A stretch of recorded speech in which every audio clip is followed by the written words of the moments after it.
Bueno, esta noche vamos a revisar el otro grupo de medicamentos que podemos utilizarlos como antiinflamatorios, que son los antiinflamatorios esteroideos, más comúnmente conocidos como corticoides. Este es un grupo muy especial de medicamentos que tiene muchas acciones,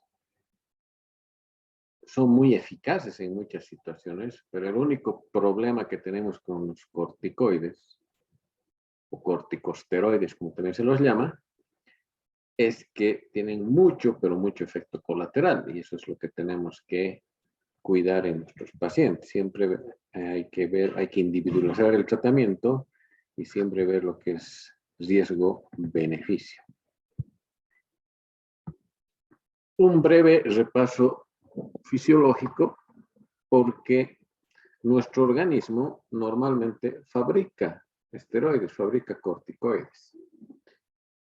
¿Dónde se fabrican los corticoides? Se fabrican en la glándula suprarrenal. Usted se llama suprarrenal porque está encima de los riñones. Y esta glándula suprarrenal se caracteriza porque se divide en dos partes. En una parte como todo esto que es, a ver, pondremos el puntero láser para que se vea mejor. No es este. Esta es la zona cortical y la zona medular, que son las dos partes en las que se divide la glándula suprarrenal. A la vez, la corteza suprarrenal, por las diferentes, incluso por la forma de sus células, se divide en tres zonas, que son la zona glomerular, que es la más externa, la que está hacia arriba, la zona fascicular o fasciculada, que está al medio, y la zona reticular, que está en la parte de abajo, próxima a la médula. ¿Qué implicancia tiene estas divisiones? Que, por ejemplo, en la zona glomerular o glomerulosa se fabrican los mineralocorticoides, que tienen que ver más que todo con lo que es la retención de sodio, ¿no? En la zona fasciculada, en el medio, se fabrican los glucocorticoides. ¿Por qué llaman glucocorticoides? Porque es una molécula, un esteroide unido a una molécula de glucosa, los glucocorticoides. Y esos son los corticoides que normalmente nuestro organismo fabrica. Y tiene funciones que enseguida vamos a ver. Normalmente nuestro organismo fabrica los corticoides o glucocorticoides. Y nosotros hemos sabido también en la industria farmacéutica fabricar corticoides o glucocorticoides semisintéticos y sintéticos, que son los que administramos a los pacientes. Esto también lo vamos a ver más adelante. En la zona reticular se fabrican los andrógenos, son las hormonas sexuales que se fabrican en este nivel. Ahora, ¿cuál es la situación de estos tres tipos de sustancias que se fabrican en la corteza suprarrenal? Tanto los mineralocorticoides como los glucocorticoides y los andrógenos vienen de una misma molécula, que es el colesterol. Ellos derivan del colesterol. El colesterol, dentro de todo, tiene la función de fabricar este tipo de hormonas, que las fabrica y que son útiles para nuestro metabolismo. Por eso, cuando a mí me dicen algunos pacientes, tengo colesterol, todos tenemos colesterol. El único problema es que otros tienen colesterol más elevado. Esa es otra situación. Pero el colesterol es importante porque a través del colesterol podemos fabricar todas estas sustancias, estas hormonas. Entonces, es así como está configurado la glándula suprarrenal, cuya importancia para nosotros es la corteza, que es donde se fabrica los glucocorticoides en la zona fasciculada. Otra cosa que me olvidaba antes de pasar a esta. Estos tres, como por ejemplo los mineralocorticoides, tienen acción, como digo, de retener sodio y por tanto retienen agua. Los glucocorticoides que tienen varias acciones en el metabolismo de los hidratos de carbono, de las grasas, etcétera, incluso de las proteínas. Y los andrógenos que tienen funciones de hormonas sexuales. La característica que tienen estas tres hormonas es que son muy similares estructuralmente, porque derivan todos, como les decía, del colesterol. Por tanto, cada una de ellas puede tener acciones de la otra. Por ejemplo, los glucocorticoides van a tener ciertas acciones de los mineralocorticoides y también de los andrógenos. Y de ahí derivan algunos efectos colaterales que pueden tener los glucocorticoides. Por ejemplo, los glucocorticoides tienden a retener agua y sodio, al igual que los mineralocorticoides. ¿Por qué? Porque son primos hermanos. No lo hacen tan intensamente con los mineralocorticoides, pero lo hacen. Y de ahí que tenemos uno de los efectos más comunes cuando usamos a largo plazo glucocorticoides, que es la producción de edemas e incluso sube la presión arterial por retención de sodio. Igual, de pronto en mujeres les empieza a salir una especie de bigote. ¿Por qué? Por los prolongados de glucocorticoides. ¿Por qué? Porque los glucocorticoides también tienen ciertas acciones androgénicas. Entonces, esa es la explicación. Y eso lo vamos a ir viendo más adelante. Entonces, dentro de los esteroides hormonales, los glucocorticoides tienen efectos en el metabolismo y el principal glucocorticoide que fabrica nuestro organismo es el cortisol. Entonces, ahorita vamos a ver qué efectos en el metabolismo tienen los glucocorticoides. Los mineralocorticoides, como les decía, su acción principal es de retener la sal. Y el principal mineralocorticoide es la aldosterona. La aldosterona es la que nos retiene sal. E indirectamente, como se retiene sal, siempre detrás de la sal va el agua, así que siempre se retiene agua más. Y la actividad androgénica y estrogénica es también fabricada, como hemos dicho, en la glándula suprarrenal. Y el principal andrógeno suprarrenal es la dehidroepiandrosterona, que se abrevia de HEA. Es la dehidroepiandrosterona que más o menos tiene algunas manifestaciones de hormona sexual masculina, que en algún momento también puede convertirse en estrógeno, porque la dehidroepiandrosterona puede terminar convirtiéndose en testosterona o terminar convirtiéndose en estrógeno, de acuerdo a la necesidad del organismo y el estímulo que haya. Otra cosa que también hay que recordar antes de revisar lo que son los glucocorticoides es el eje hipotálamo-hipófisis adrenal. ¿Cómo se produce el estímulo de la fabricación de glucocorticoides? Todo nace en el hipotálamo. En el hipotálamo, la CRH, que es la hormona liberadora de corticotropina, es la que estimula a nivel de la hipófisis la producción de ACTH, o corticotropina, o adrenocorticotropina. La CRH es la que estimula la ACTH. La ACTH va hasta la glándula suprarrenal, como ven aquí se llama suprarrenal porque está encima de los riñones. La glándula suprarrenal, que esta ACTH hace que esta fabrique el cortisol. Se empieza a fabricar cortisol, y cuando ya hay la suficiente cantidad de cortisol en sangre, la que necesita nuestro organismo, para que no se siga fabricando cortisol en exceso, el mismo cortisol bloquea a la ACTH, es decir, a la corticotropina, y a la hormona liberadora de corticotropina. O sea, el producto que es el que se estimula a través, empezando de la CRH por la ACTH, que termina estimulando la fabricación de cortisol en la glándula suprarrenal, el mismo producto es el que termina inhibiendo a la ACTH y la CRH. Cuando baja el nivel de cortisol, se ha utilizado, ha cumplido sus funciones en el metabolismo, inmediatamente, como baja en sangre la cantidad de cortisol porque ha sido utilizado, otra vez se activa la CRH, la CTH, otra vez cortisol. Cuando ya hay la suficiente cantidad de cortisol, otra vez se produce el bloqueo o la inhibición de la CRH y la CTH, y de esa es la manera de regulación de lo que se llama el eje hipotálamo-hipófisis adrenal, que es la forma que el organismo va regulando tanto la producción como la suspensión de la producción de estas hormonas, o de esta hormona en particular. Entonces hay que tener esto muy en cuenta, porque cuando nosotros administramos corticoides desde afuera, ya sean semisintéticos o sintéticos, nos producen el mismo efecto que el cortisol. Cuando, digamos, yo le inyecto dexametasona, la dexametasona en exceso igual me va a bloquear la ACTH y la CRH, entonces cuando inyecto yo corticoides desde afuera, va a dejar de funcionar la glándula suprarrenal, ya no va a producir cortisol. ¿Por qué? Porque ya tiene suficiente cantidad de corticoides circulando en nuestro organismo. Eso es muy importante en el manejo de estos medicamentos, y eso lo vamos a ver dentro de poco, por qué es la importancia.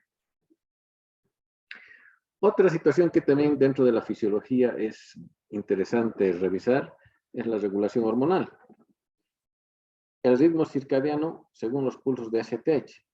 El organismo no fabrica todo el día ACTH, tiene unos picos donde a ciertas horas se libera el ACTH y a ciertas horas hay una mayor producción de cortisol, o sea, de corticoides en el organismo. El ACTH, por ejemplo, tiene un primer pulso, como se ve aquí, las primeras horas de la mañana, ¿no? Entre las 7, 8 de la mañana tenemos un pico, en realidad entre las 6 y 8 de la mañana tenemos un pico de que se produce ACTH, y eso hace que en ese horario tengamos mayor cantidad de cortisol, es decir, de corticosteroides en sangre. Durante la tarde tiende hacia el mediodía, tiende a bajar, y después del mediodía, tipo 14 o 15 horas, 2 a 3 de la tarde, hay otro pico no tan intenso como en la mañana, pero hay un pequeño pico donde incrementa levemente también la secreción de cortisol, es decir, de corticosteroides. Sí. Esto no es tan alto como en la mañana, pero se produce en la tarde y más o menos coincide después de las comidas, después de que uno almuerza. Y luego tiende a bajar hasta la noche. ¿Por qué es importante conocer estos dos picos? Porque cuando uno da corticoides como medicamento, una cosa muy interesante es que uno, si quiere tener una mejor acción de los corticoides que está uno administrando, es mejor hacerlo en estos horarios. O sea, tratando de imitar el ritmo circadiano, o sea, los pulsos normales. Entonces, si yo, por ejemplo, voy a usar prednisona, que es por vía oral, y voy a usar 2 veces al día, los mejores horarios serían a las 7 de la mañana y a las 3 de la tarde. Con eso estoy imitando los 2 pulsos de ACTH y obviamente voy a tener una mejor respuesta en el organismo. Esa es la importancia. Entonces, muy pocos colegas toman en cuenta los horarios ideales para administrar corticoides y como les digo, son estos dos. Ahora, si yo voy a usar una sola vez al día, pues uso en la mañana, que es el máximo pulso, imitando el máximo estímulo de los corticoides, porque no se olvide que les he dicho que si les doy corticoides de fuera, me va a inhibir a la ACTH y a la CRH y por tanto no va a haber producción de cortisol. Entonces lo que estoy tratando es de que el organismo crea que siguen habiendo los pulsos normales según el ritmo circadiano. Un adulto normal sin estrés produce más o menos 10 a 20 miligramos de cortisol al día. Eso es lo que produce en un día. Y esto es importante, dentro de poco vamos a ver sus equivalencias con la prednisona y otros, para que veamos más o menos a cuántos miligramos equivale, por ejemplo, de prednisona o de dexametasona. Porque hay muchos pacientes que en nuestro medio, por ejemplo, muchas veces hay una enfermedad bastante común, que es la tuberculosis, y a veces la tuberculosis ataca las suprarrenales, deja de fabricar, como ha dañado las glándulas suprarrenales, deja de fabricar el cortisol, entonces entran en insuficiencia suprarrenal y el tratamiento es pues reponerle desde afuera, ya sea con prednisona, y eso es lo que tenemos que reponer al paciente para que no tenga alteraciones en el metabolismo normal. La vida media del cortisol circulante es de 60 a 90 minutos, es relativamente corta, y la secreción de cortisol se incrementa cuando existe estrés, en hipotiroidismo, en enfermedad hepática. Un 20% del cortisol es convertido en cortisona, que es el otro corticosteroide que tenemos en nuestro organismo, que es fabricado normalmente por nuestro organismo. El metabolismo es hepático y se convierte en tetrahidrocortisol y tetrahidrocortisona. Son los metabolitos tanto del cortisol como de la cortisona y así son eliminados por orina. Estos metabolitos son activos mientras se eliminan, no están totalmente inactivados. La excreción renal de un tercio es como metabolitos dihidroxicetonas medibles como 17 hidroxiesteroides. O sea, si yo quiero saber si el paciente está recibiendo corticoides o por ahí tiene una enfermedad del exceso de producción de corticoides como es el Cushing, entonces yo le mido 17 hidroxiesteroides en orina y si se me sale en una cantidad elevada, quiere decir que ese paciente sí tiene un Cushing o está recibiendo mucho corticoide externamente.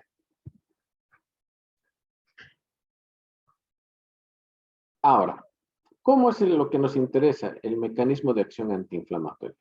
Los corticoides, los glucocorticoides, tienen la la propiedad de que son muy poderosos antiinflamatorios, son excelentes antiinflamatorios y también tienen una acción inmunosupresora.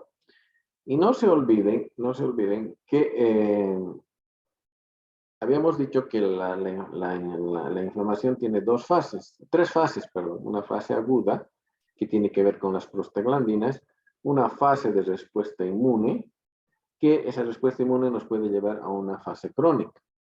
Los glucocorticoides en este caso tienen la ventaja de que pueden actuar en esas tres fases, en la fase aguda, en la fase inmunitaria y en la fase crónica. Por eso los corticoides son tan buenos antiinflamatorios, son excelentes antiinflamatorios. Como tengo el problema, son los efectos colaterales que vamos a ver a continuación. Entonces, ¿cómo actúan estos? Estimulan la lipocortina, los corticoides, los glucocorticoides estimulan la lipocortina y esta lipocortina inhibe a la fosfolipasa 2. A ver, repasando lo que habíamos visto los primeros días, a lo menos el primer día, cuando veíamos la fisiopatología de la inflamación y el dolor.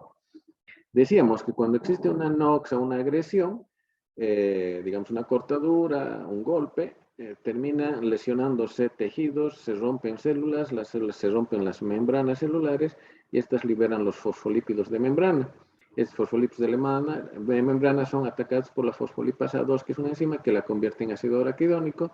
Este ácido araquidónico por la vía de la ciclooxigenasa, ya sea vía ciclooxigenasa 1 o 2, que es COX-1 o COX-2, produce prostaglandinas, ya sean prostaglandinas protectoras, entre comillas, o la vía inducible prostaglandinas inflamatorias. Entonces, ¿dónde actúan los AINES? Bloqueando a este nivel a la ciclooxigenasa y de esa manera evitamos las prostaglandinas inflamatorias, fundamentalmente. Pero el bloqueo de los corticoides más arriba que de los AINES, es decir, bloquea aquí a la fosfolipasa 2. Es decir, que ni siquiera se forma ácido araquidónico, se inhibe toda la cascada, o sea, ni siquiera se va a fabricar, esto va a desaparecer. Directamente los corticoides se inhiben en la fosfolipasa 2 y por tanto, esta sí no es selectivo, no actúa bloqueando la ciclooxigenasa en general, por tanto no se produce ni COX-1 ni COX-2, las dos vías están atacadas por los corticoides y es por eso que los corticoides son con muchos más efectos colaterales que los mismos AINES, porque ya directamente bloquea las dos vías indistintamente al bloquear a la ciclooxigenasa. Por tanto, no hay ni la vía constitutiva ni la vía inducible. No se fabrican ni prostaglandinas protectoras ni prostaglandinas inflamatorias. O sea, si bien es muy efectivo, tiene mucho efecto colateral. Por tanto, si nos acordamos de los efectos que produce la falta de prostaglandinas por la vía constitutiva, es decir, de prostaglandinas protectoras, no va a haber moco gástrico, no va a haber bicarbonato, no va a haber una buena circulación sanguínea y por tanto los efectos a nivel de la mucosa gástrica de producir primero una gastritis medicamentosa que puede seguir con una úlcera y terminar en un sangrado digestivo, se va a dar más frecuentemente con los corticoides que los mismos AINES. Pero por el otro lado, al bloquear la vía inducible, o sea, su efecto va a ser mayor en cuanto a su efecto antiinflamatorio. Pero aparte, como los glucocorticoides también tienen un efecto inmunosupresor, como bajan la respuesta inmune, también produce una disminución de linfocitos, monocitos, basófilos, eosinófilos circulantes. Al igual que los neutrófilos. Todos estos también tienen que ver con la respuesta inflamatoria. Entonces, como les decía, no solo nos va a actuar en la inflamación aguda, sino también en la inflamación crónica. Por ejemplo, al disminuir monocitos, basófilos, eosinófilos, circulantes, etc., va a hacer que otros mediadores de la inflamación y el dolor, como son las histaminas que están dentro de estas células, también no sean liberadas y de esa manera vas a tener un mejor efecto antiinflamatorio. También inhibe a los macrófagos tisulares y células presentadoras de antígeno y suprime a las citoquinas proinflamatorias, que estas citoquinas proinflamatorias más que todo están inmersas en lo que es la inflamación crónica. Disminuye la síntesis de interleucina 1, interleucina 2, interleucina 3, 4, 5, el factor de necrosis tumoral. A todas estas disminuye su síntesis y estas tienen que ver con la inflamación crónica. También disminución de componentes del complemento en plasma que también tienen que ver con la inflamación crónica. Es por eso que los corticoides realmente son medicamentos que pueden actuar en cualquiera de las fases de la inflamación, como les decía, inflamación aguda, inflamación en la fase inmune o también nos pueden servir en la inflamación crónica. Entonces, su efectividad realmente es buena, pero el problema, como les decía, son los efectos adversos. Para comprender un poco los efectos adversos que producen los glucocorticoides, vamos a repasar qué efectos metabólicos tienen estos medicamentos. Por ejemplo, tenemos en el metabolismo de los hidratos de carbono. Favorecen la acumulación de glucógeno en el hígado y estimulan la gluconeogénesis. La gluconeogénesis es la fabricación de glucosa, de azúcar, de glucosa, a partir de otros componentes. Disminuyen la captación periférica de glucosa en el músculo esquelético, en los linfocitos, en el tejido gránulo conjuntivo, y como disminuyen la captación por las células de la glucosa, hacen que la glucosa se mantenga en sangre. Por tanto, tienden a elevar la glucemia. Por tanto, tienen un efecto diabetogénico. Esto hay que tener mucho cuidado. Entonces, en general, lo que hacen los glucocorticoides en el metabolismo de los hidratos de carbono es aumentar la glucemia en sangre, ¿no? Entonces, mucho cuidado con el uso de estos medicamentos en pacientes que tienen diabetes, que obviamente nos pueden descompensar. Y a la larga, si usan por mucho tiempo los pacientes, también pueden iniciar o desarrollar una diabetes en pacientes más que todo que están con factores de riesgo para esta enfermedad. En el metabolismo proteico, las proteínas, ¿qué hacen? Incrementan el catabolismo. ¿Qué es el catabolismo? La destrucción de proteínas. Y eso hace que haya movilización de los aminoácidos. Los componentes de una proteína, ¿qué son? Son aminoácidos. Entonces, al destruir proteínas se liberan los aminoácidos y estos aminoácidos son eliminados por los riñones. Por tanto, cuando uno elimina los riñones, ¿cómo sé que está eliminando gran cantidad de aminoácidos de proteína? Porque uno de los componentes fundamentales de toda proteína es el nitrógeno. Entonces, cuando uno elimina por la orina aminoácidos, está liberando nitrógeno y entonces se produce un balance nitrogenado negativo. Si hacemos un recuento del nitrógeno, vamos a encontrar que ha bajado mucho. Es un balance nitrogenado negativo que nos está hablando de que está existiendo una gran destrucción de proteínas y eso es lo que se llama el catabolismo, ¿no? ¿Y cuál es el órgano que más proteína tiene? Es el músculo. Y es por eso que cuando uno usa corticoides por mucho tiempo, tiende a haber una hipotrofia muscular, es decir, una pérdida de la masa muscular. Se empiezan los músculos a volver más delgaditos. En cuanto al metabolismo lipídico, produce una redistribución de las grasas. Las redistribuye, las almacena en ciertos lugares más específicos. Se depositan las grasas más que todo en la cara, por eso con los que usan corticoides a largo plazo tienen la cara de luna llena o las facies de luna llena, las caras se vuelven redondas. Y también les crece el cuello de búfalo, como una jiba crece en el cuello, que es otro signo de que ese paciente está usando corticoides en exceso por esta redistribución de grasas que producen los corticoides o corticosteroides. En el equilibrio hidroelectrolítico incrementan la reabsorción de sodio y de agua.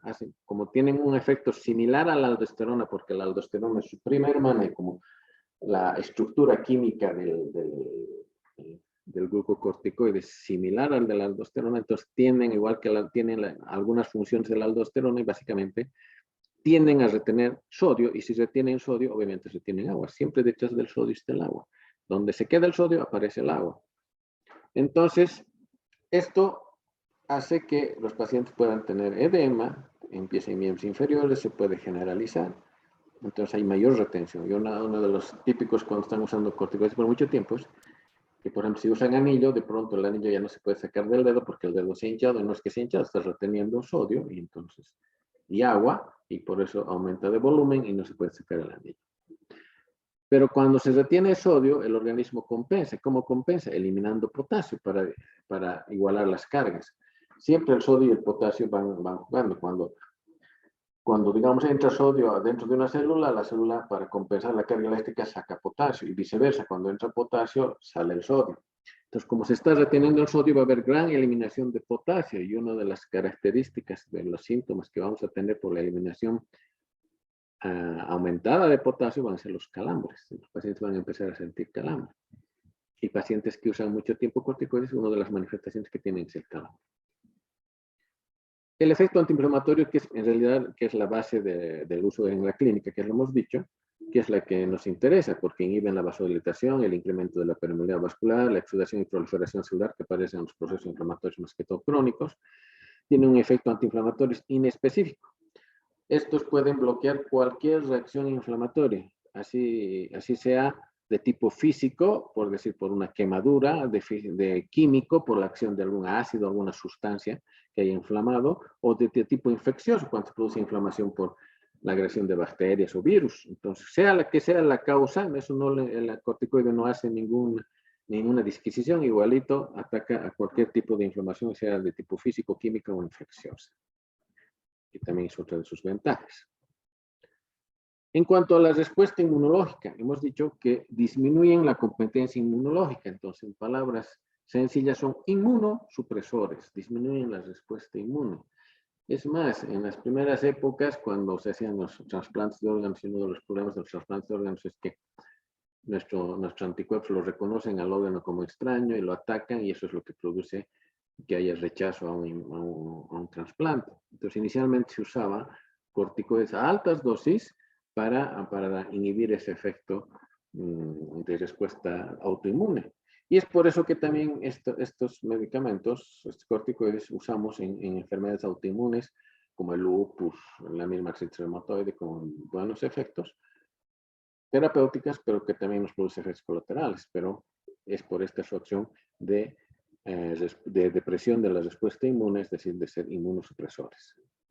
También tienen un efecto antialérgico, que no se sabe si es por este mismo efecto de depresión y de respuesta inmune, como saben, la IgE, la hemoglobina E es la que tiene que ver con la respuesta alérgica, se cree que puede ser por ahí, y también tiene una respuesta inespecífica inflamatoria, y también actúa sobre otros mediadores de la alergia, como hay algunos mediadores celulares.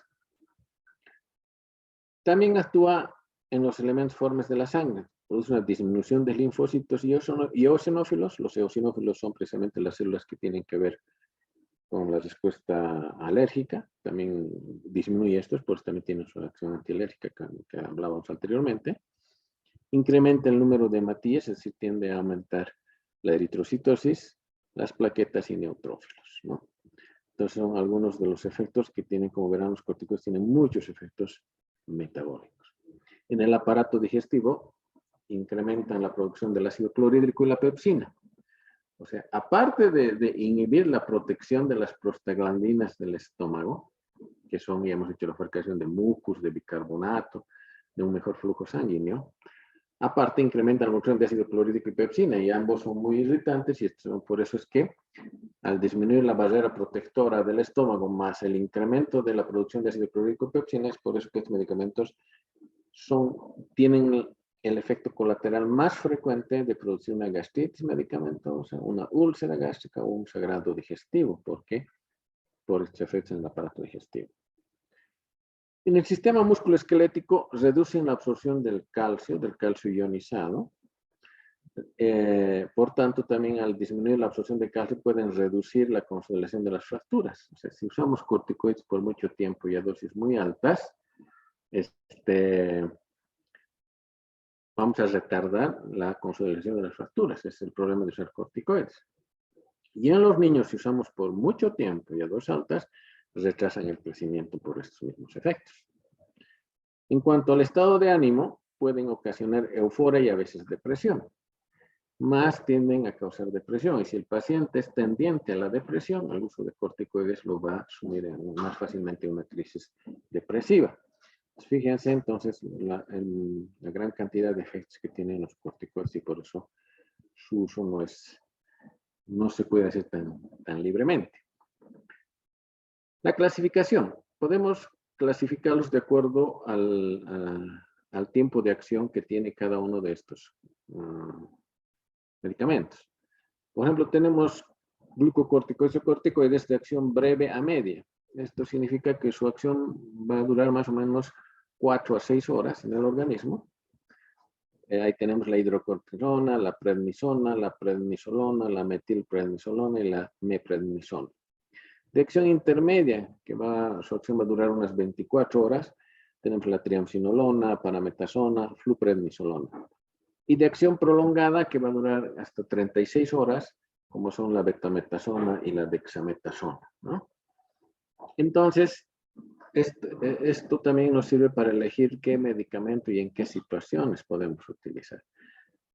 Por eso hay que tener mucho cuidado con la dexametasona y la betametasona, porque estos nos actúan por más tiempo, por tanto su acción se mantiene y aparentarían ser más potentes. Sí tienen una mayor potencia, pero más que todo por la mayor duración de su acción en el organismo. ¿Para qué usamos los corticoides? Para suprimir la inflamación y la respuesta inmune. Y a la vez nos sirve para el control de la progresión de la enfermedad, que no llegue fácilmente a la inflamación crónica. También nos sirve para controlar algunos síntomas de la inflamación crónica. Como les decía, en enfermedades autoinmunes, ¿cuáles son las enfermedades autoinmunes? Aquellas donde nuestras defensas, nuestros anticuerpos se activan contra partes de nuestro organismo, atacan las articulaciones o atacan ciertos tejidos de nuestro organismo y eso nos produce muchos problemas. Entonces, como son inmunosupresores, estos medicamentos podemos disminuir esta respuesta autoinmune y de esa manera controlar un poco la enfermedad. Entre están el lupus eritematoso, está la misma artritis reumatoide, que son enfermedades autoinmunes, por eso que utilizan eso.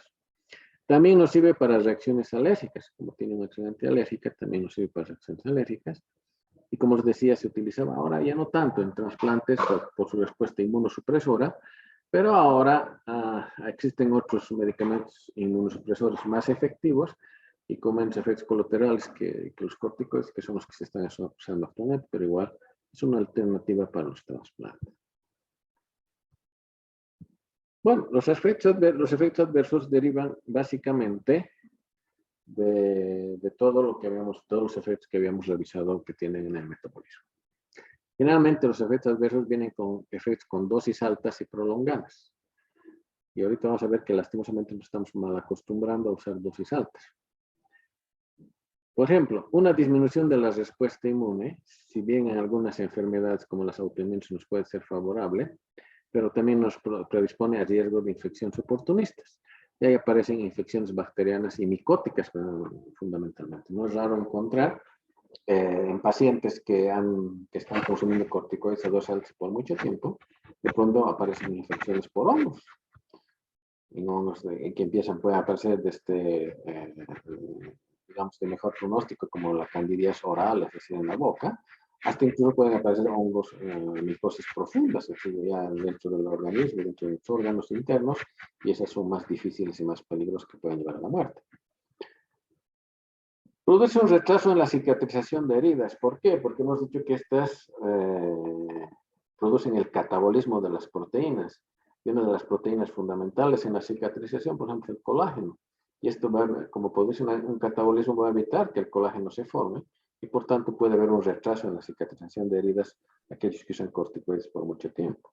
Por eso también, por ejemplo, incluso no es aconsejable ni utilizar corticoides en heridas abiertas. A veces se usa porque está inflamado y le ponen en cremita. Los corticoides no es adecuado porque nos puede retrasar la cicatrización de heridas.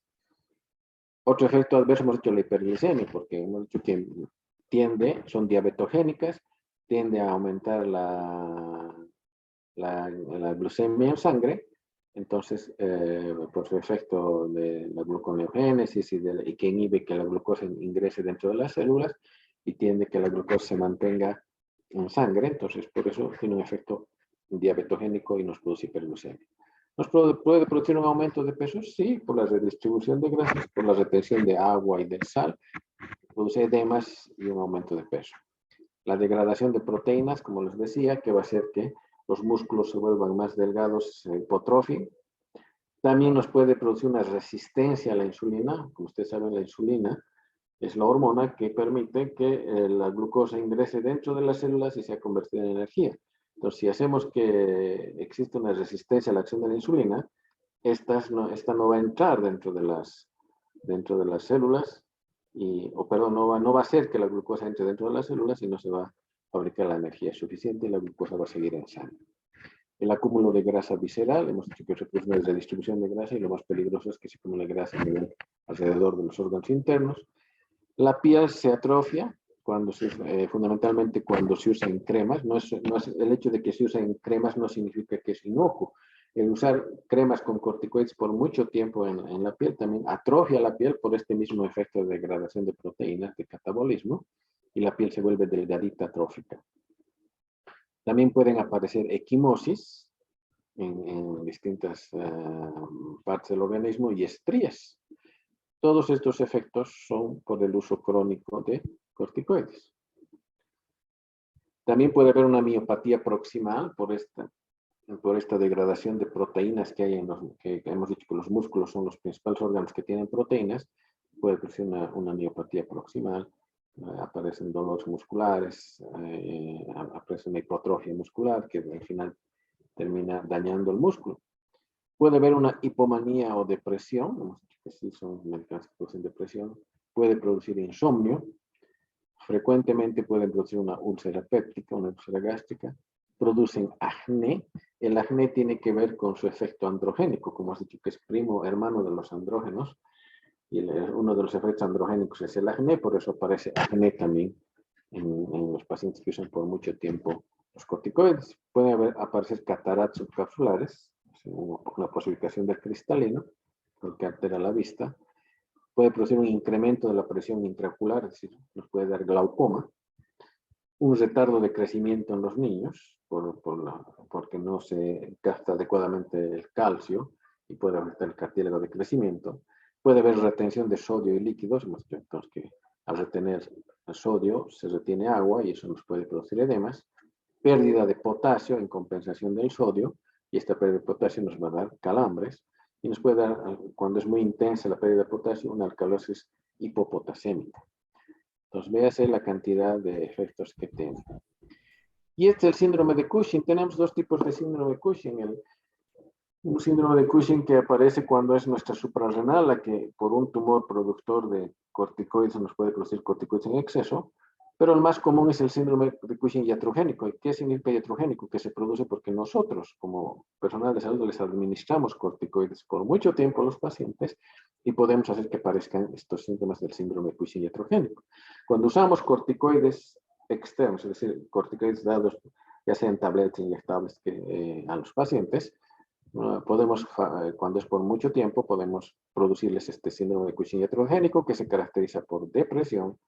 Aquí está la jiba de búfalo o joroba, una piel delgada, atrófica, atrofia de las extremidades inferiores. Las extremidades inferiores se vuelven delgaditos por la pérdida de proteína de los músculos, que hace que los músculos se adelgacen, se hipotrofien. Se produce una osteoporosis por la pérdida de calcio que hay. Entonces se produce una osteoporosis, una facies de luna llena, una facies de una cara redonda, aumento de la grasa abdominal, pueden aparecer equimosis y estrías en el cuerpo, y la cicatrización de las heridas va a ser deficiente. Todo este conjunto de síntomas es lo que se llama el síndrome de Cushing. Y en este iatrogénico hablamos cuando es porque le estamos administrando nosotros corticoides desde fuera. Una situación que hay que tener muy en cuenta es la supresión de la función del eje hipotálamo hipófisis adrenal que se había hablado al inicio. La administración crónica de glucocorticoides, tanto sistémicos como locales e inhalatorios, o sea la vía que sea, puede inducir a una supresión de la función del eje hipotálamo hipófisis adrenal. El grado de inhibición va a depender de la duración del tratamiento. Si el tratamiento es menor a 5 días, aún con dosis altas, no se produce la supresión del eje.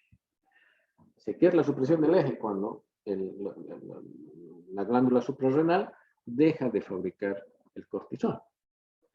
Entonces, como les decía, si el tratamiento es menor a 5 días, no hay problema. Lo ideal, entonces, para no tener supresión del eje, es no dar más de 5 días. Pero a veces es necesario. Pero si diéramos por algún motivo un tratamiento entre 5 a 30 días, se puede esperar que nuestro organismo deje de fabricar cortisol. Y cuando, digamos, después de los 30 días suspendemos el corticoide, la recuperación de la función del eje, es decir, la recuperación de la función de la glándula suprarrenal que vuelva a fabricar cortisol puede tardar hasta 15 días. Recién en 15 días posterior a la suspensión de corticoides, recién el organismo puede empezar a fabricar cortisol. Y mucho eso es lo peligroso. Por ejemplo, con más de 30 días de dosis suprafisiológicas de glucocórtico, es decir, cuando damos más de un mes corticoides a dosis altas, la recuperación de una adecuada función adrenal puede demorar hasta un año. Entonces, ¿cuál es el problema de esto? Que por este efecto que producen de supresión del eje, estos medicamentos, cuando, digamos, ya he conseguido el efecto, ya he tratado, ya he bajado la inflamación, no tengo que suspender abruptamente. No es decir, digamos, hace un mes le he empezado a dar porque tenía, qué sé yo, una inflamación en la rodilla que era muy intensa y le he dado corticoides. Y después de un mes veo que la rodilla está normal y que ha pasado la inflamación, entonces le digo, deje de tomar. No puedo hacer eso si he estado tomando más de 5 días. Porque si hago eso, bien, ha pasado el problema de la rodilla, pero el organismo tarda hasta 15 días en recuperar su función en la glándula suprarrenal. Durante 15 días no va a fabricar cortisol, entonces el paciente va a entrar en insuficiencia suprarrenal y va a tener hipotensión, va a tener mareos, va a tener un malestar general, se va a poner muy mal. O sea, la supresión suprarrenal tiene muchos síntomas. Entonces, es por eso que estos medicamentos, jamás de los jamases, cuando se usa por más de 5 días, no se deben suspender abruptamente. Pese a que ya puede haber pasado el síntoma o el signo por el cual hemos dado, lo ideal es que estos medicamentos, para suspender su medicación, hay que hacerlo paulatinamente, hay que ir bajando la dosis poco a poco. No se suspende abruptamente por este efecto que acabo de describir de la supresión del eje. Otra cosa importante que hay que saber de los corticoides son las equivalencias de dosis. Todos nos producen el mismo efecto, sea el que sea. Lo único que hay que saber es la conversión. Por ejemplo, 25 miligramos de cortisol es igual que 20 de cortisona o 25 miligramos de hidrocortisona. O 25 gramos de cortisol es lo mismo que 5 miligramos de prednisona. Es decir, hemos dicho que en el día, por ejemplo, se fabrica más o menos 25 miligramos de cortisol, el organismo fabrica esa cantidad. Entonces, si digamos por algún motivo esa glándula suprarrenal, digamos por una tuberculosis, dejara de fabricar cortisol, yo le puedo reemplazar con 5 miligramos de prednisona, nada más. Solo necesito 5 para cumplir la función diaria del cortisol. Si no tuvieras prednisona, le puedo dar un equivalente, digamos aquí la triamcinolona, 4 miligramos, o sea, son dosis equivalentes, es decir, me van a producir la misma acción a estas dosis. De betametasona, por ejemplo, solo necesito 0,75 de betametasona o 0,6 miligramos de dexametasona, que es lo mismo que los 25 de cortisol o que los 5 miligramos de prednisona. O sea, esta filita es fundamental. Por algún motivo yo no tengo uno de estos, digamos, le han recetado, qué sé yo, hidrocortisona. Si hidrocortisona, por decir, le han dado 50 miligramos y no tengo hidrocortisona, puedo usar prednisona. Si 25 es 5 miligramos, 50 va a ser 10. Entonces, con 10 miligramos de prednisona, voy a poder reemplazar los 50 que tenía que darle de hidrocortisona. Son dosis equivalentes. Eso es importante que no se olviden. Y este es el cuadrito para eso. Estas son dosis aproximadas en diferentes acciones que quiero usar con los corticoides. Y vamos a usar como base la prednisona, porque es el corticoide que más se utiliza porque es por vía oral. Claro que ahora no es mucho, se está usando la dexametasona inyectable, pero vamos a dar unas pautas en base a la prednisona. Por ejemplo, dosis de reemplazo hormonal. Cuando yo uso una dosis de reemplazo hormonal, cuando decía que por algún motivo la glándula suprarrenal ha dejado de funcionar, digamos, ha tenido una enfermedad, una tuberculosis que ha afectado las suprarrenales, una tuberculosis suprarrenal, ha destrozado la tuberculosis las glándulas suprarrenales, el organismo ha dejado de fabricar cortisol, entonces le tengo que reemplazar.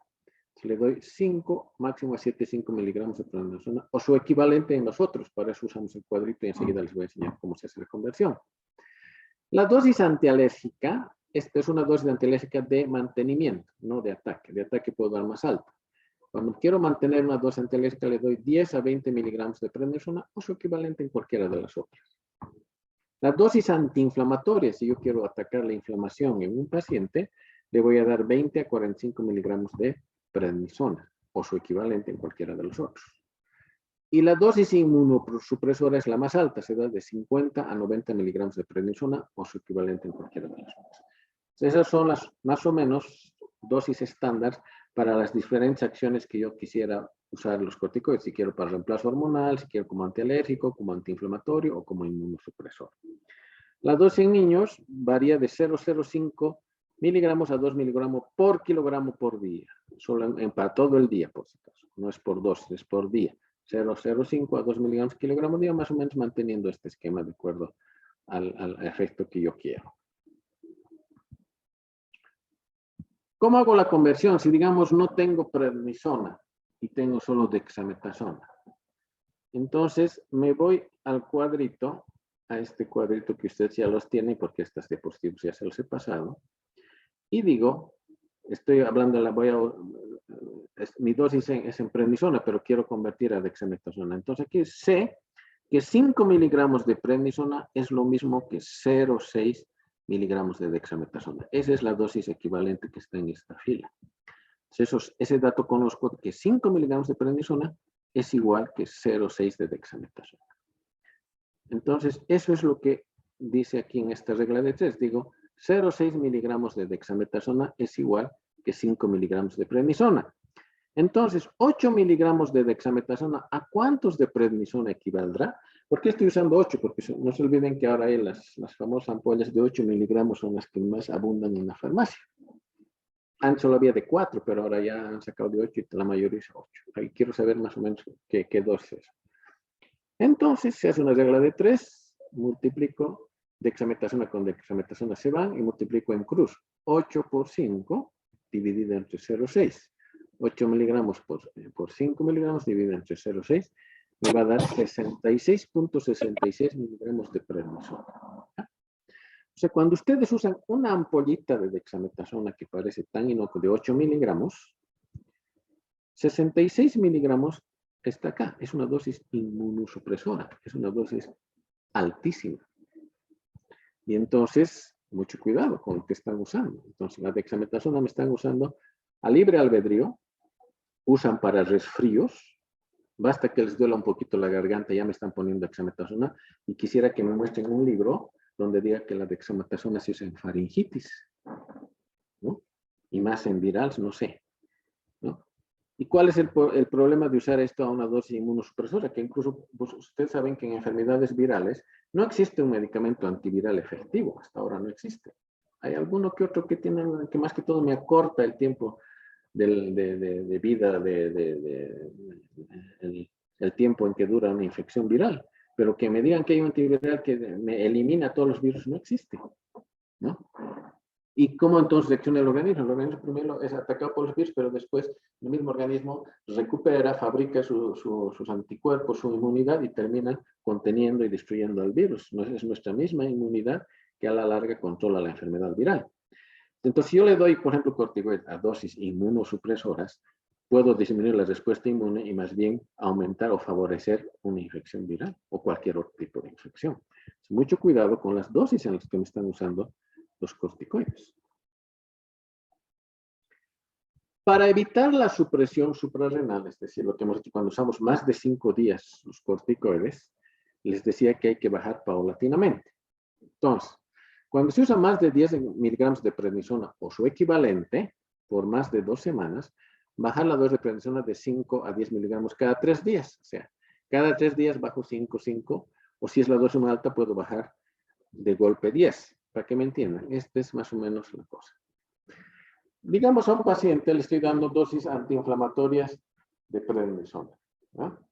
Y le estoy dando 20 miligramos a las 8 de la mañana y 20 miligramos a las 2 p.m., porque hemos dicho que se imita el ritmo circadiano. Es mejor darle en la mañana y después del almuerzo.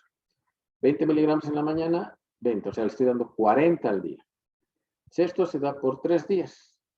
Luego, puedo bajar, o sea, estoy dando 40 al día. Cuando son esos 40, que es una dosis relativamente alta, puedo bajar al inicio 10 de golpe. Entonces, los siguientes 3 días le doy 20 miligramos de prednisona a las 8 de la mañana y 10 miligramos de prednisona a las 2 de la tarde por 3 días. O sea, cada 3 días voy bajando la dosis. Luego le bajo otros 10 miligramos y le doy 10 miligramos de prednisona a las 8 de la mañana y 10 miligramos de prednisona a las 2 de la tarde por otros 3 días. Como aquí ya la dosis es 20, ya no puedo bajar 10 de golpe, entonces empiezo a bajar, o todavía voy a bajar 10 más en esta última fase, me estoy equivocando. Entonces, le damos 5 miligramos de prednisona a las 8 de la mañana y 5 miligramos de prednisona a las 2 de la tarde. Se ha bajado 10 más aquí por 3 días. Y finalmente termino con 5 miligramos de prednisona a las 8 de la mañana por otros 3 días. Si se fijan, de una dosis alta, para ir disminuyendo la dosis, he tardado 15 días en ir bajando la dosis paulatinamente para que no me dé ese efecto de supresión suprarrenal que me puede traer muchas molestias al paciente. Incluso me puede desmayar, baja la presión arterial, que ya no está fabricando el cortisol, ya no hay la retención adecuada de sodio, ya no el paciente tiene mareos, hipotensión, malestar general. Entonces, para evitar todo eso, es que de esta manera debo bajar la dosis cuando he usado corticoides por más de 5 días. Contraindicaciones para el uso de corticoides. No se debe emplear en pacientes que tengan úlcera péptica o antecedentes de úlcera péptica. Pacientes en insuficiencia cardíaca tampoco se debe dar. ¿Por qué? Porque me retiene sodio, me retiene agua, y ustedes saben que la insuficiencia cardíaca se debe a que el corazón ya no está bombeando adecuadamente, no tiene la capacidad de bombear la sangre de forma adecuada, y entonces si le aumento mayor carga, mayor líquido, como el sodio me retiene más líquido, va a llegar mayor cantidad de líquido al corazón y no va a poder manejar. Por eso no se da en insuficiencia cardíaca, porque puede empeorar la insuficiencia cardíaca. En infecciones, mucho cuidado, porque me puede producir, si uso dosis muy altas, una inmunosupresión, disminuir la respuesta inmune y más bien favorecer que las infecciones aumenten. En psicosis, tampoco, porque hemos dicho que tiene efectos a nivel psiquiátrico, eso puede producir una depresión, puede aumentar una psicosis. En diabetes tampoco, porque me puede descompensar la diabetes. En osteoporosis no, porque si uso por mucho tiempo me produce pérdida de calcio, lo que favorece la osteoporosis. En glaucoma tampoco, ¿por qué? Porque uno de los efectos colaterales es precisamente el glaucoma. En herpes hay que tener mucho cuidado, hay algunos esquemas que se mezclan corticoides con aciclovir, si es posible hay que evitarlo. ¿Y cuáles son las recomendaciones para el uso de corticoides? Se debe usar la menor dosis posible y de forma intermitente, es decir, se debe evitar usar por mucho tiempo, se no debe usar 2, 3, un mes.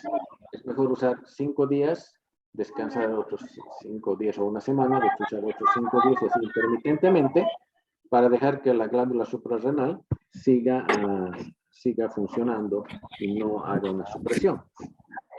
Hemos dicho, no disminuir o suspender. Disculpe. Sí, ya he visto. Ya. Entonces les decía, no hay que disminuir o suspender súbitamente.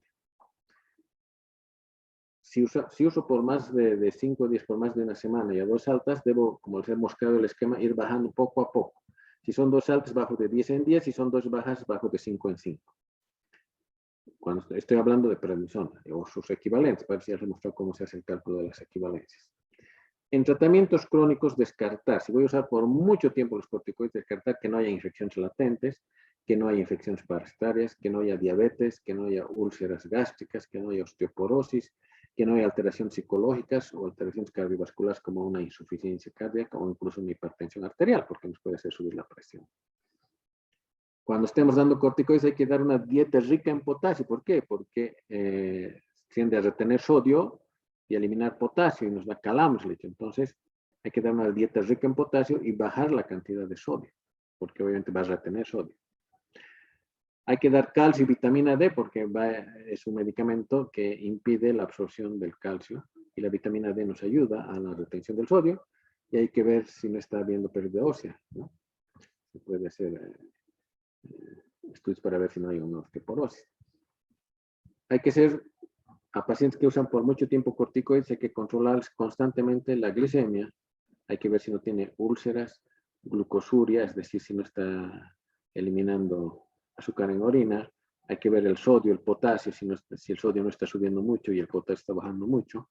Hay que ver la presión arterial. La presión arterial se sube por la retención de sodio y agua que existe. Hay que medir la densidad ósea, la densitometría ósea. Y hay que ver que no haya infecciones sobreañadidas por la inmunosupresión que produce. Entonces, todo esto hay que controlar en un paciente que recibe corticoides por mucho tiempo. Y con eso hemos concluido esta revisión de corticoides. No sé si hay alguna pregunta, algún comentario. Colegas, por favor, sus preguntas. Aprovechemos que está el doctor aquí y mucho más porque este tema de los corticoides es algo que a nosotros nos interesa, especialmente a las que tienen farmacia, ¿no? Y también las que utilizamos los corticoides, porque sí todos hemos utilizado. Por favor, sus preguntas.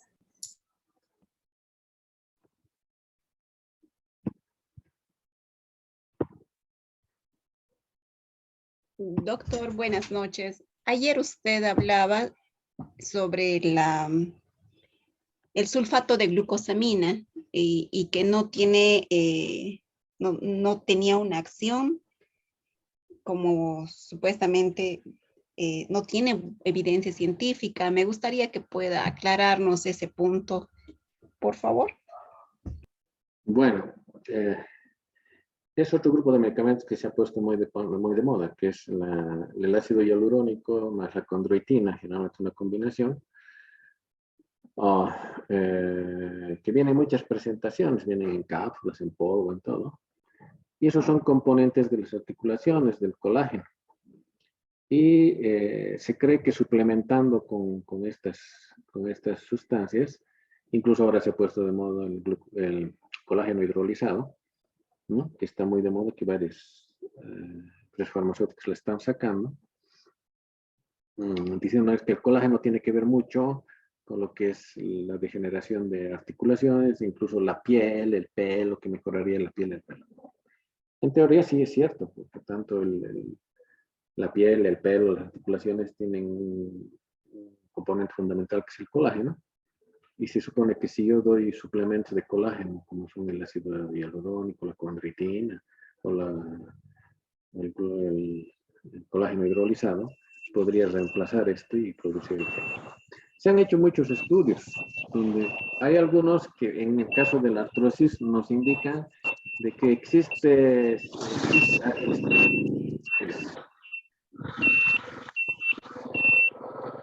está con doble.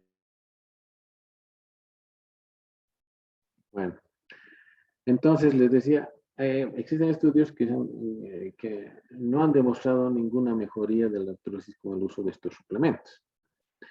Hay alguno que otro que sí dice que si bien no, lo que nos prometen ellos es que si damos este tipo de sustancias, regeneraríamos las articulaciones, más que todo el cartílago articular. Pero no ha habido ningún estudio que demuestre eso. Realmente con estudios de tomografía y demás, no se ha visto que haya un aumento del grosor del cartílago articular. Entonces, pero sí se ha visto que algunos mejoraría o enlentecería la progresión de la artrosis y enlentecería y mejoraría el dolor. Esos son los efectos que se han encontrado, pero además de eso no hay, pero son muy contradictorios los estudios. Si ustedes revisan, por ejemplo, una de las revisiones más grandes que hace, hay una página que es el Cochrane, ellos directamente niegan la acción beneficiosa de esto. Entonces, yo digo, es una alternativa más, pueden usar eso, no les va a hacer daño, pero tampoco esperen que sea la maravilla que nos dicen que es. Nada más.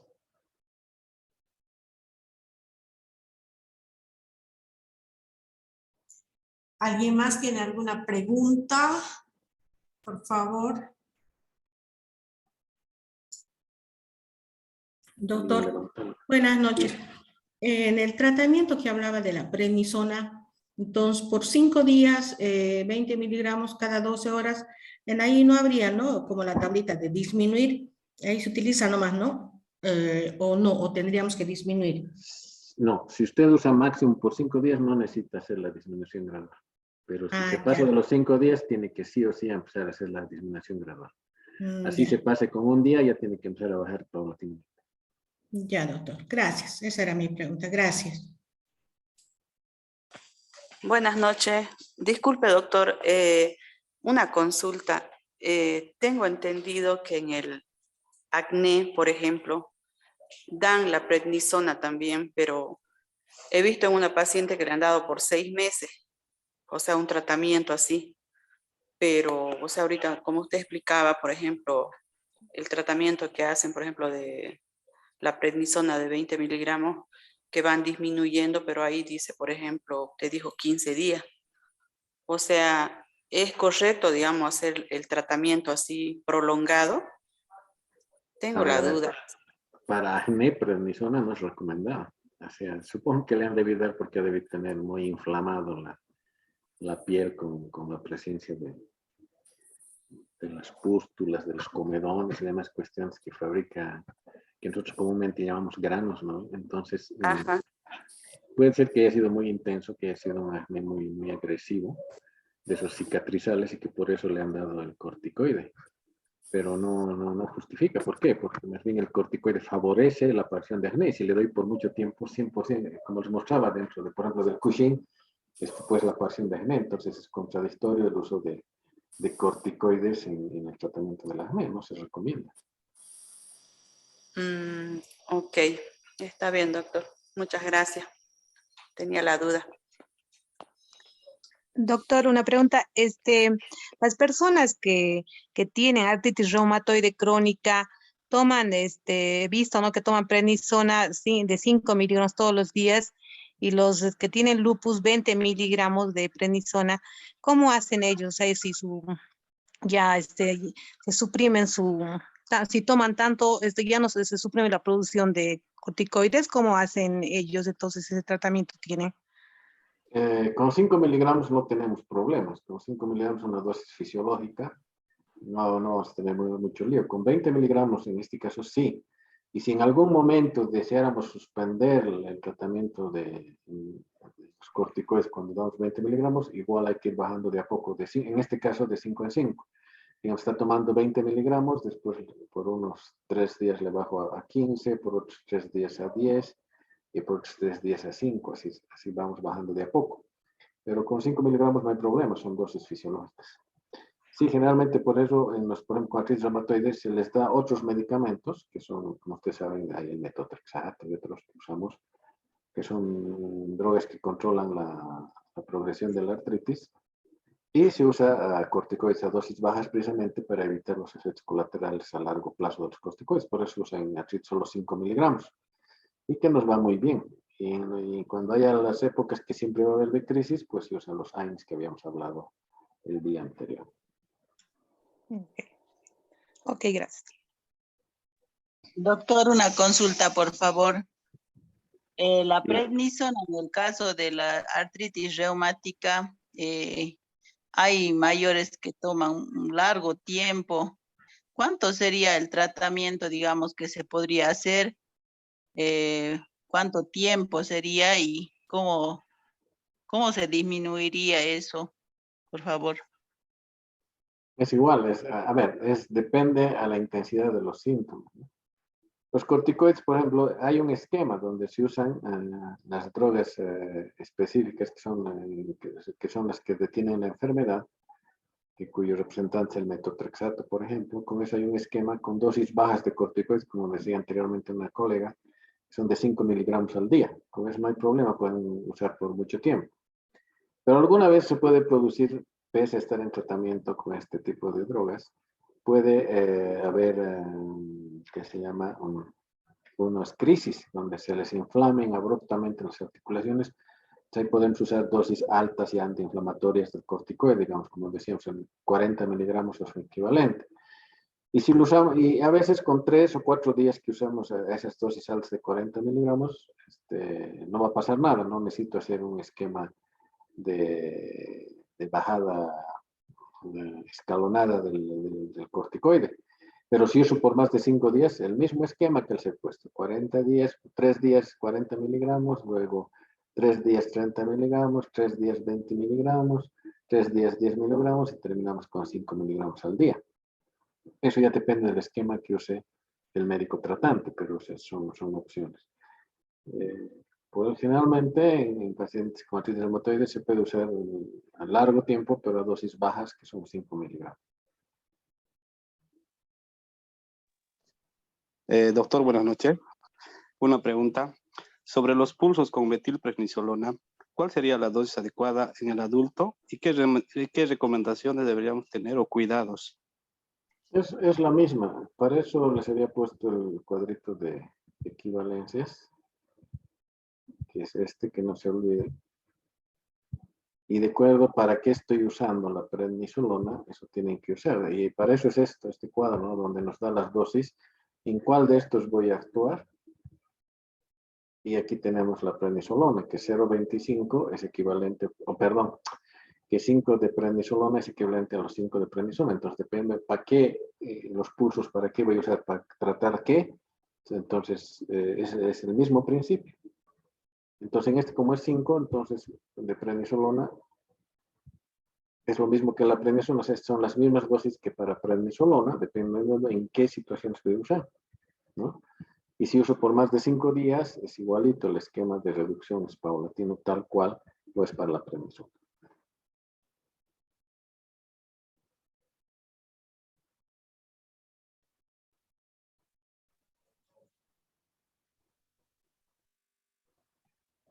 ¿Alguien más? Doctoras, ¿no tienen más dudas, más consultas? Una pregunta. En el ciclo circadiano, si una persona, por decir, normalmente duerme 1 o 2 de la mañana, se desregula, se desordena la elevación del cortisol, o normalmente que sería a las 6, ¿hay un desorden o normal sube nomás sus niveles a las 6 de la mañana? No hay un desorden, pero sí el no dormir es un factor de estrés. Y cuando hay estrés se genera mayor cantidad de cortisol, o sea, va a expulsar mayor cantidad de cortisol. Esa va a ser la situación. Toda situación de estrés, el no dormir, un susto, el andar renegando, entonces pues, aumentan la secreción de cortisol. Entonces más bien se va a aumentar si en caso uno duerme normalmente tarde, por decir a las 1, 2 de la mañana. Así es. Y al aumentar el nivel de cortisol, igual va a tener todos los efectos que hemos mencionado antes. Puede haber mayor retención de líquidos, puede aparecer edemas, pueden hincharse los pies, etcétera, etcétera. Puede haber depresión, etcétera, etcétera. Ya, gracias, doctor, gracias. Doctor, en el chat preguntan, para la maduración de los pulmones del feto en el embarazo, ¿se utiliza 3 ampollas de betametasona? Sí, hay esquemas con betametasona y con dexametasona, que se puede usar para la maduración fetal.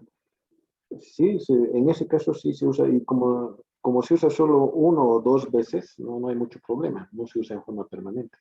La ventaja de la dexametasona y la betametasona, como les decía, son corticoides de acción prolongada que duran hasta 36 horas de acción, y por eso se usa este esquema, que son dosis altas, pero que nos ayudan a la maduración fetal, sí. Pero se usa 1, máximo 2 dosis, así que no hay mucho lío. Ya, doctor, gracias. Dice, doctor, buenas noches. El uso de glucocorticoides a nivel ocular, ¿por cuánto tiempo se debe usar? Hay que tener mucho cuidado con los corticoides por vía ocular, porque nos pueden desencadenar el glaucoma. Entonces, igual los recomendables, igual 5 días, porque pasados los 5 días igual podemos tener los otros efectos mencionados.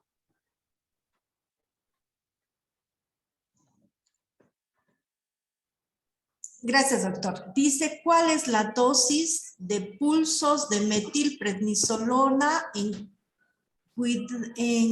adultos? Además, ¿qué cuidados deberíamos tener? Ya he respondido, eso es lo que me preguntó también. ¿El uso prolongado de corticoides puede producir mucho prurito?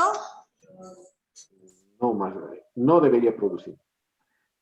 Pero si apareciera prurito en el uso prolongado de corticoides, sospechen que está empezando a haber falla renal.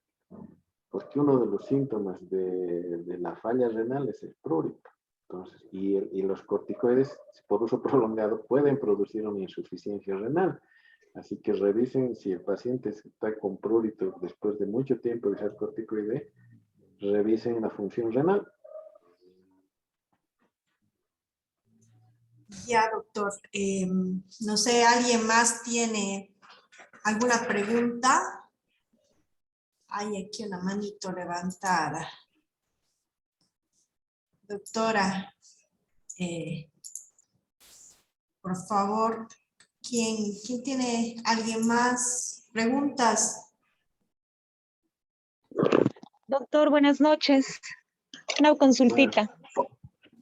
Yo he estado haciendo tratamiento con prednisona. He empezado con los 20 miligramos, he bajado hasta 5 miligramos y sí se me ha presentado esa urticaria o picazón de la que hablaba. En este caso, o sea, yo ahorita ya he dejado de tomar, la picazón ha pasado, pero tendría que hacer algún análisis o tratamiento o ir al médico. Mil disculpas del atrevimiento. No, bueno, si ha pasado, entonces sí ha sido una reacción rara al medicamento, que sí puede ser un prurito, pero lo único que yo le aconsejaría es que se haga una creatinina para ver su función renal, ¿no? Muchísimas gracias, doctor.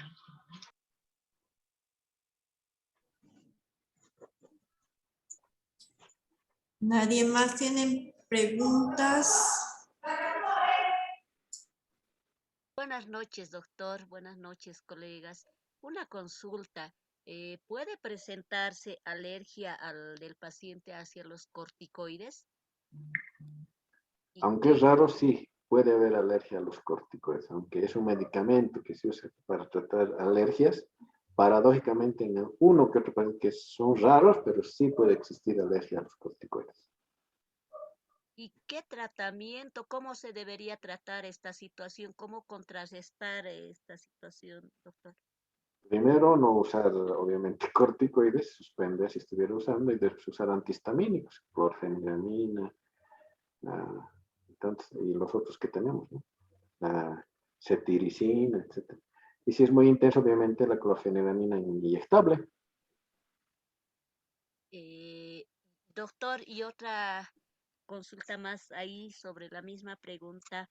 Esta alergia puede llegar a ser tan grave como para producir un grado de anafilaxia hasta provocar la alergia del tipo de las penicilinas, hasta tapar la respiración. Más raramente sí, puede producir anafilaxia. Es muy raro, pero sí. En ese caso el tratamiento es con adrenalina, porque la anafilaxia no podemos esperar. Es una reacción alérgica muy fuerte, que si no actuamos dentro de los 7 minutos, el paciente nos puede morir. Entonces en ese caso se usa adrenalina.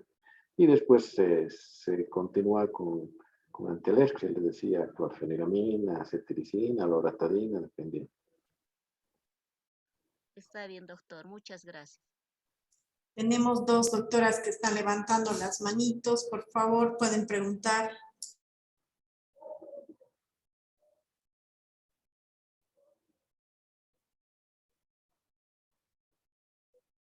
Doctora Cristina Cerón, y podría preguntar, doctora.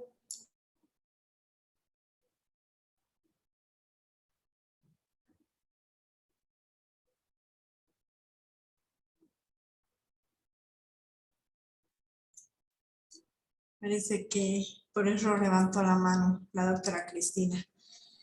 ¿Nadie más tiene preguntas? Así concluimos con el módulo. Doctor, por favor, nos puede dar pautas del examen, cuándo lo vamos a dar, cómo lo vamos a dar.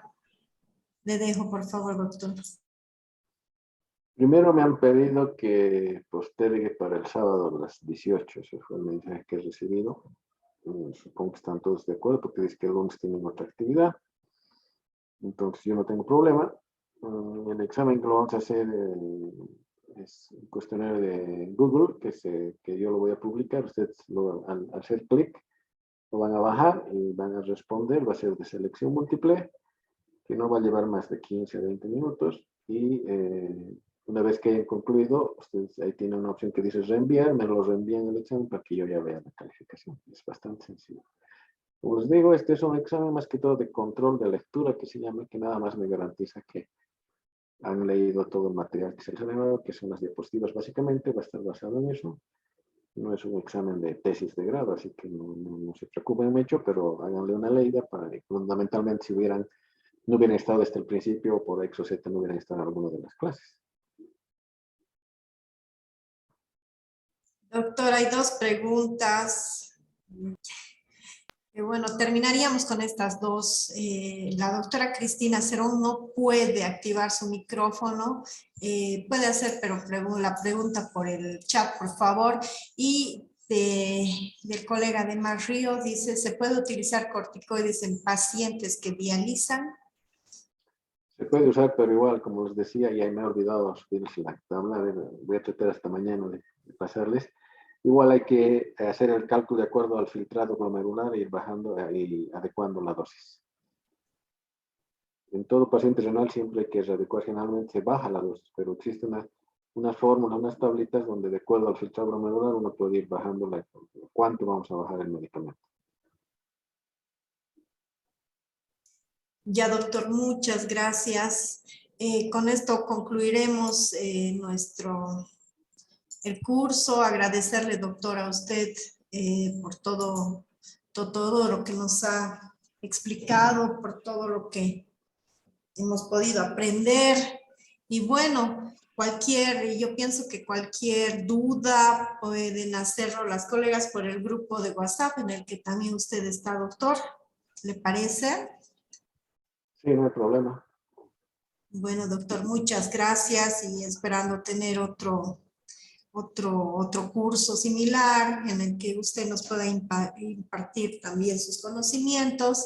Y bueno, agradecerle de parte del directorio del colegio y por medio del directorio, de parte de todas las personas, agradecerle porque ha sido muy, muy, muy buena su participación y todos los conocimientos que nos ha impartido durante este ciclo de cursos. Gracias, doctor. Gracias a usted. Bueno, nos vemos el sábado para el examen y será pues hasta otra oportunidad. Cuando ustedes gusten, con todo gusto estaré pudiendo impartir cualquier otro curso. Muchas gracias. Y buenas noches. Gracias, buenas noches. Una consulta. ¿El examen va a ser a las 8? A las 6. ¿No? 6 de la tarde. Ya. Gracias. Bueno, doctora, hasta luego. Buenas noches a todos. Gracias, doctor. Gracias, doctorita. Buenas noches.